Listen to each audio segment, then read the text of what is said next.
You should feel honored, we even invited you. That was the exact sentence they said to me, smirking, smug, and surrounded by white roses I paid for. That's when something in me snapped.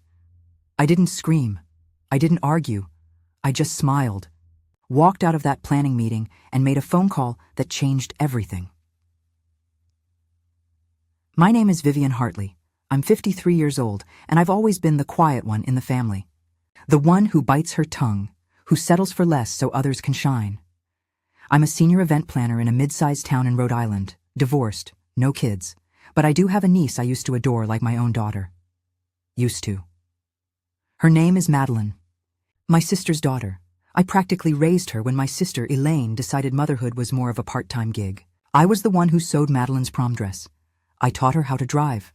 I was there for her first heartbreak, her first job, her first apartment, and then she got engaged.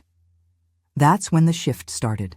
Slowly at first, texts that didn't get replies, sudden, "Oh, sorry, forgot to tell you," when family dinners were held. But the real slap came the day she invited me to her wedding vow renewal, an over-the-top affair just 2 years after her original wedding. "We just want to redo it properly this time," she told me on the phone. "This one's going to be at the Blakemore estate, you know, the one with the garden view and the marble ballroom. I'm letting only a few family members come, but don't worry, you're lucky to be invited." Lucky. The girl I would have sold a kidney for told me I was lucky to be invited to a party I was going to help set up for free. She didn't ask, she expected, like always. I still said yes, of course, not because I wanted to be there, but because I needed to see what kind of woman she'd grown into, and whether I'd lost her completely. Turns out, I had. The next week, I showed up at the planning meeting she insisted I attend, on my own dime. She sat there in the plush lobby of the Blakemore, surrounded by white and gold sample linens, acting like royalty. Elaine was there too, acting like the Queen Mother, throwing out ideas as if she were footing the bill. I handed them a list of the best caterers and decorators I knew. I offered to negotiate deals with vendors. And do you know what Madeline said? "We're good. We don't want to make this look budget." She looked me up and down when she said that. I was in slacks and a sweater, straight from work. She was in designer heels, paid for by her new husband's family money. And Elaine, she just laughed and said, "Vivian, maybe just sit this one out. Enjoy the day for once." That's when I smiled. They thought I'd crumble, like always. But that smile wasn't surrender, it was strategy. Because what they didn't know was that I had just gotten a call from a private investor looking to offload the Blakemore estate. Fast. He needed a quiet buyer. And I had a decade's worth of savings, good credit, and an event planning company that had done very well during wedding season. So when they dismissed me like a servant, I walked out with their dream venue in my sights. And 3 weeks later, it was mine. Every archway, every chandelier, every inch of that marble floor. They had no idea what was coming, and I didn't need them to know. Not yet. Buying the Blakemore estate wasn't just an act of revenge, it was a resurrection. I'd been invisible for so long. To my sister, who saw me as the backup parent. To my niece, who used me like a stepping stone. To the rest of the family, who thought, "Vivian's just the planner, she doesn't need to be celebrated." But walking through those gates, deed in hand, I felt something I hadn't felt in years. Control. The estate itself was breathtaking. Iron-wrought gates opened to a circular stone drive lined with manicured hedges. A sprawling mansion sat beyond, framed by cherry blossoms and a lawn large enough to host 3 weddings at once. Inside, the ballroom gleamed with gold sconces and crystal chandeliers. It smelled like old money and possibility. And now, it was mine. I made no changes to the reservation under Madeline's name. I let it ride. I let her continue sending out gold-embossed invites, ordering flowers, planning her grand redemption. Wedding. And I waited. But I didn't wait quietly. I informed the estate staff, quietly and legally, that there had been a change in ownership. All previous bookings were to be confirmed directly with me or cancelled. A clause in the contract, one, most people never read, allowed me to revoke any booking not fully paid in advance. And guess what? Elaine, never pays early. I watched their plans blossom like a peony in spring, saw Madeline post Instagram reels showing off the venue she never owned. She even tagged me once, writing, "Special thanks to my Aunt Viv for helping secure this incredible place." As if I were her assistant, as if I didn't now own the very floor she planned to walk down. My assistant Ria kept me updated. She was the only one I trusted. "They confirmed the band," she said one afternoon. 70 guests, no deposit paid. You good to pull the plug?" Not yet. Not until I was certain they were all in. That it would hurt enough to leave a scar. That's the thing about betrayal. If you're going to strike back, do it clean. Do it with silence, timing, and no visible fingerprints. Meanwhile, family members began calling. "Aren't you so excited for Maddie's renewal?" one cousin chirped. "Isn't it amazing what they're pulling off?" said another. Even my brother, Doug, who I hadn't heard from in months, texted me. "Must be wild seeing her live the dream, huh?" Wild wasn't the word. Satisfying was. Because they all forgot. I was the one who made those dreams possible. When Elaine bailed on her daughter, who stepped in? When Maddie had a breakdown in college and couldn't afford rent, who paid it quietly? I did.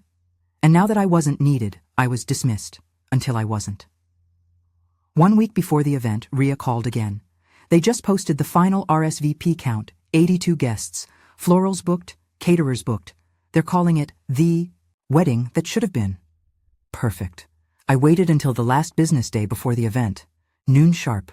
I sent the email. One line. "As per the updated terms and ownership policies of the Blakemore estate, your event reservation has been revoked due to non-payment. The property is no longer available for use. We wish you the best in your future celebrations." No name, no threats, no explanation. Just finality. Ria said the phones rang non-stop for hours. Madeline's number? Blocked. Elaine?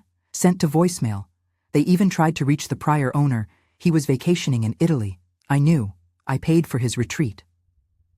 By Saturday morning, the Blakemore estate sat empty. Pristine. Silent. And I was having a quiet cup of tea on the back patio. Watching the sun set over the estate they thought belonged to them. The fallout began with a whisper, but it didn't stay quiet for long. By Saturday evening, the day their big vow renewal was meant to happen, the group chat I was silently part of, the Hartley family thread, lit up like fireworks. First came the confusion. "Anyone heard what's going on with the venue?" "Guests are saying there's a locked gate." Elaine's not answering. Then came the denial. "There has to be a mistake. Vivian must have screwed something up. She probably forgot to confirm it." Of course. When in doubt, blame the woman who always cleaned up their messes. But this time, I didn't. I watched the chaos unfold from my favorite armchair, a cashmere throw over my knees, sipping chamomile tea while their social circus crashed and burned. It was exactly 5:03 p.m., the time Madeline was supposed to walk down the aisle in her renewed designer gown, when I got the first direct message from her. "Madeline, did you do something? I'm serious. We're locked out, and no one's answering. They said the estate changed owners?" "Madeline, please tell me this isn't your fault." "Madeline. Vivian?" "Madeline, answer me." I didn't. Not then. Not the next day either. And definitely not when Elaine tried calling me. 5 times in a row, leaving a voicemail that started calm and ended in a scream. They had no idea how deep their words had cut. That "you're lucky to be invited" wasn't just a throwaway insult. It was a final shove off the cliff they'd been leading me toward for years. And now they were tumbling. Friends and guests had shown up in dresses and suits, clutching envelopes and gifts, only to be told the event had been canceled. Some were redirected to a nearby hotel bar where Elaine tried to salvage the evening with lukewarm hors d'oeuvres and a Bluetooth speaker playlist. But the damage was done. Photos from the non-event started surfacing. People were confused. Some posted cryptic comments online. Madeline took down her countdown story, deleted her Pinterest album, and went silent for 2 full days. But behind the silence, I knew. The storm was raging. On Monday, the emails started. A long-winded message from Madeline asking if I had anything to do with what happened, sprinkled with passive-aggressive tones like, "It just feels odd how you've been so distant lately. And if you were upset, you could have talked to me like an adult." Like an adult. This from a woman who once fake cried to get out of a parking ticket. I didn't respond. Instead, I drafted my own letter. Not an explanation, not even a justification. Just a truth bomb, wrapped in grace. Dear Madeline, I didn't ruin your day. I reclaimed mine. You stopped seeing me as family a long time ago. I just finally accepted it. You thought I was background noise, but you forgot. I taught you how to stand in a spotlight. I wish you well, but I won't carry your weight anymore. Vivian. I printed it, folded it, hand-delivered it to her porch. No message, no knock. She'd find it when she was ready, and when she opened it, she'd know. Not just what I did, but why I did it. Because sometimes the greatest revenge isn't shouting. In the middle of the storm. It's being the calm that ends it. 3 days after I dropped that letter, I heard a knock at my front door. It wasn't aggressive. It wasn't soft either. Just hesitant. As if the person on the other side wasn't sure whether they deserved to be standing there at all. I didn't need to look through the window to know who it was. I opened the door to find Madeline standing on my porch in an oversized hoodie and sunglasses that couldn't hide the puffiness around her eyes. Her perfectly curled hair was pulled into a low bun, sloppy in a way I had never seen on her. No makeup, no heels. Just a girl who had finally run out of illusions. She held my letter in one hand, creased at the corners, slightly crumpled. "Can I come in?" she asked. I nodded. Not warmly, not coldly. Just enough to say I'm listening, not promising anything more. She stepped into the sunroom where I spend most of my afternoons. The light filtered through the lace curtains, and for a moment she looked like the child I once taught how to braid hair, the one who used to run through my garden barefoot, laughing without shame. "Was it really you?" she asked, her voice nearly cracking. I didn't answer right away. I poured her a glass of water, sat across from her. "You already know the answer to that," I said gently. She nodded slowly. "Why?" Now there it was. Not the fake tone she used when trying to manipulate people. Not the tantrum voice she reserved for her mother when things didn't go her way. This was stripped down. Raw. "Because you stopped seeing me," I said, "and I finally stopped waiting for you to remember who I was." She took a sip of water. Her hands shook. "Everyone's mad. Mom said you ruined our family's reputation, that you embarrassed us." I raised an eyebrow. By revoking a venue that hadn't been paid for? Her silence confirmed the truth. She'd known all along. They hadn't secured the place officially. They just assumed I would step in and clean up the details, like always. She looked down at her lap. "It wasn't about the money," she whispered. "It was about control. We didn't think you'd ever say no." I leaned back. That was the closest thing to an apology I was probably going to get. But it wasn't enough. "Do you remember what you said to me the day of your planning meeting?" I asked her. "You said I was lucky to be invited." She blinked slowly, guilt rolling across her face like a shadow. "I didn't mean it like that." "But you did," I said. "And deep down, you meant all of it. You and your mother have treated me like a doormat for years, because I didn't fight back. Because I was nice. Because I helped, always. You thought that made me weak." She didn't speak. I stood up, walking over to the windowsill where a photo of us sat, taken when she was 17, right after her high school graduation, my arm around her shoulders, her head resting on mine. We were both smiling like we had no idea how the future would shape us. "I don't hate you," I told her. "I'm just done trying to earn love from people who see me as disposable." She sniffled. A tear slipped down her cheek. "I miss you." I nodded slowly.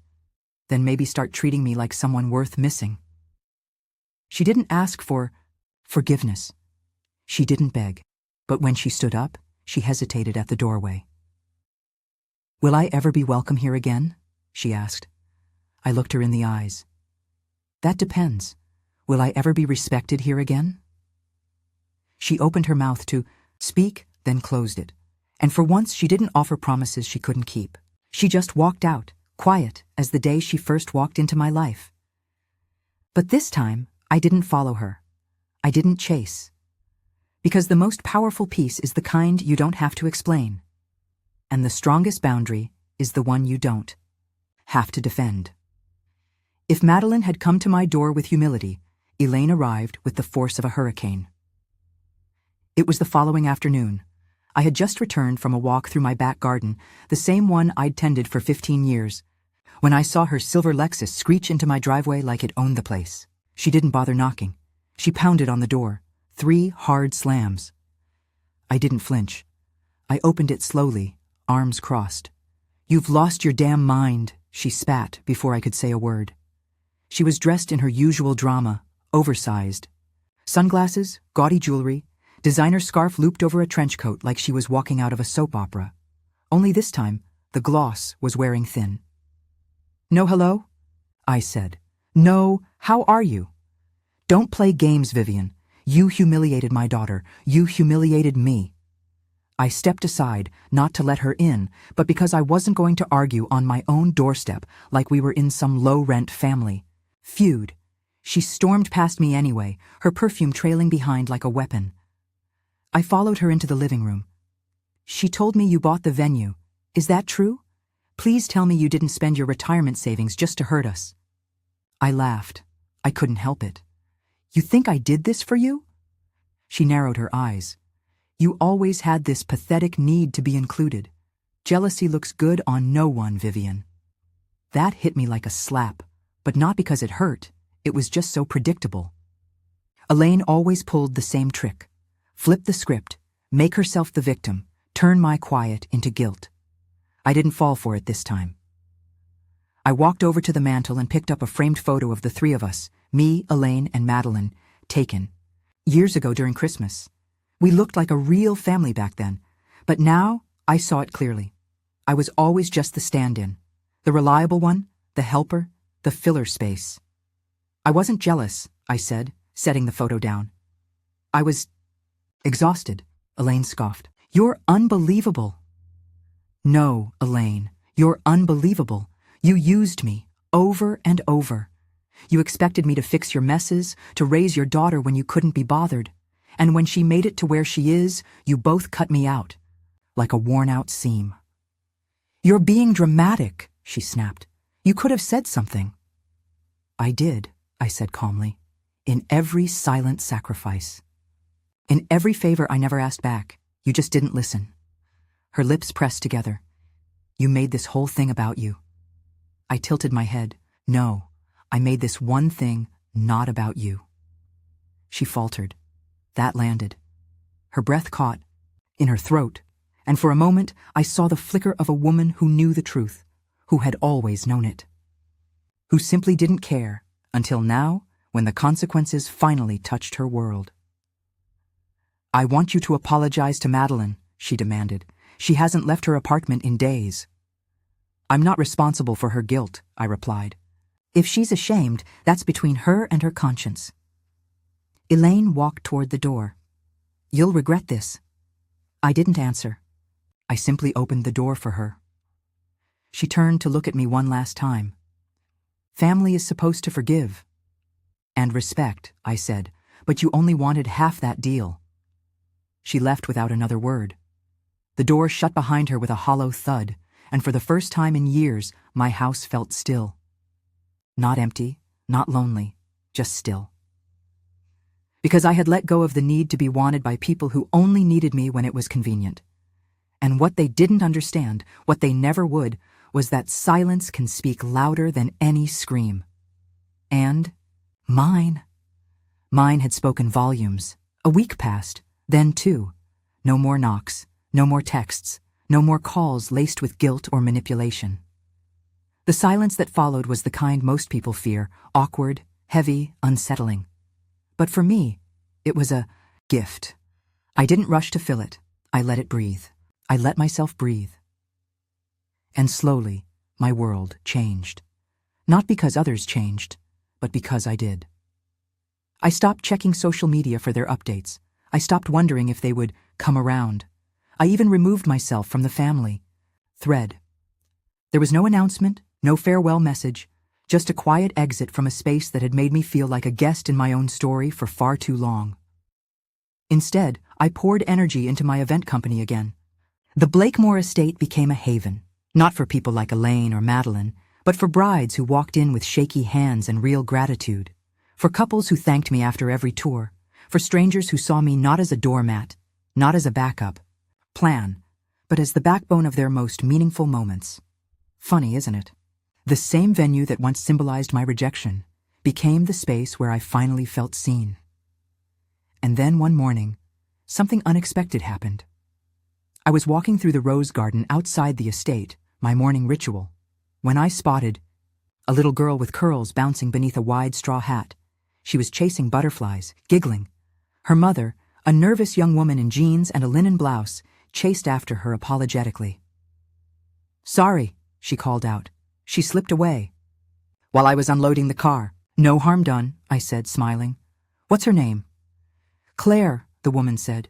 "We're touring today. My wedding planner recommended this place, said it's owned by someone who knows what it's like to start over." I blinked. Hadn't told anyone that, but word spreads quietly when you walk through fire and come out the other side. We walked the venue together. She didn't ask about packages or pricing at first. She asked about history, about legacy, about stories. And for the first time, I shared mine. Not the full betrayal, not the vengeance, but the part that mattered. This place reminded me I wasn't invisible. That's why I keep it beautiful.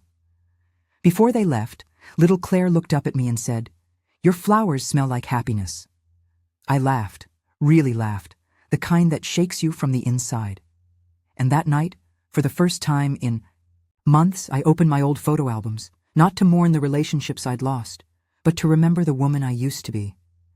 The woman who loved deeply, who gave selflessly, who believed in family, even when it broke her. And then I looked in the mirror and saw her again. Older, yes, wiser, without question, but not bitter, not small, not ruined. They tried to silence me with cruelty masked as courtesy, tried to shrink me with phrases like, "You're lucky to be invited." But I wasn't lucky. I was earned. I was built. I was here, long before the roses and the gowns and the glass toast speeches. And I would still be here, long after they faded into the background. It took nearly 4 months for the truth to reach the wider family. I wasn't trying to hide it. I just wasn't volunteering it either. Some things don't need announcement. They settle into the world quietly, like roots growing deeper underground before anyone notices the tree has already changed shape. But it was a fall wedding, an event I hosted at the Blakemore that finally stirred the waters. A second cousin on Elaine's side attended. I barely remembered her name. Trish, I think. We greeted politely as I coordinated the bride's procession. She seemed confused at first, glancing around the estate as if trying to recall why it looked familiar. And then she saw me standing by the archway, clipboard in hand, giving instructions to the florist. She came up to me in the middle of the reception, half whispered, half grinning. "Wait a minute, this is yours now?" I smiled. "Yes." Her eyebrows lifted, slowly, dramatically. "So that whole thing with Maddie, that was you?" I didn't confirm it. "I didn't have to?" Silence, again, was my loudest answer. By the end of the week, the whispers had spread. Elaine's phone must have exploded. I heard from another cousin that she was livid, calling the act spiteful, petty, bitter, but, the same cousin added quietly, but honestly, they had it coming. Even those who once judged me had started to see what I had always endured quietly. When people finally sit with the full picture, when they see the years of giving, of being overlooked, of being dismissed, it's harder to paint you as the villain. And Madeline? She never reached out again. Not a thank you, not a confession, not even a birthday card. But a few weeks later, I received something far more telling. An anonymous donation to one of the local foster organizations I support, made in honor of VH, no message, no note. Just a single line attached to the contribution. For the woman who made me better, even when I didn't deserve it. I didn't cry. I just smiled. Because sometimes people grow, but not where you can see them. Sometimes redemption comes quietly, far away from the stage. And you learn to take peace in knowing you didn't just walk away. You walked upward. You didn't burn bridges. You just stopped crossing ones that only ever led to pain. Today, I host weddings for people who thank me after every event, who send me photos of their anniversaries, who look me in the eye and say, "You made this day unforgettable." And every time I hear those words, I remember the day they told me, "You're lucky to be invited." And I laugh, not with bitterness, but with power. Because now, I write the guest list. I choose who enters my piece. And they still don't know how much they taught me about dignity, self-worth, and boundaries. But I do. And that's all that matters.